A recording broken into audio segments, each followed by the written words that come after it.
தன் இஷ்டத்துக்கு பொய்களை அவிழ்த்து விட்டு நம்முடைய தலைமை அமைச்சர் நாட்டு மக்களை ஏமாற்ற முயற்சிக்கிறார். அந்த முயற்சியெல்லாம் ஒன்றும் எடுபடாது. திராவிட மாடல் அரசு எல்லா தரப்பினருக்கும் தேவையான நல் திட்டங்களை வழங்கி இப்பொழுது நாள்தோறும் பிரச்சாரம், 234 தொகுதிகளிலும் பிரச்சாரம் என்ற அறிவிப்பையும் கூட நேற்றைக்கு மாலையிலே வெளியிட்டிருக்கிறார்கள்.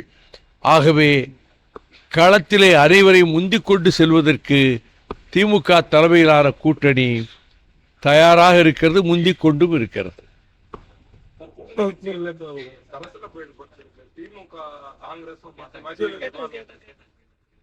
அதே சகோதரி கனிமொழியும் காங்கிரஸ் தலைவர் ராகுல் காந்தி சந்திப்பதாக இன்னைக்கு செய்தி வந்திருக்கு. அதனால சின்ன சின்ன ஒரு சிலர் சொன்ன கருத்துக்கள்லாம் அது தலைமையின் கருத்துக்கள் இல்லை இல்லையா, அதனால அதெல்லாம் சரிபடுத்திடுவாங்க. விஜயோட ஜனநாயகம் படத்துக்கு திரும்பியும்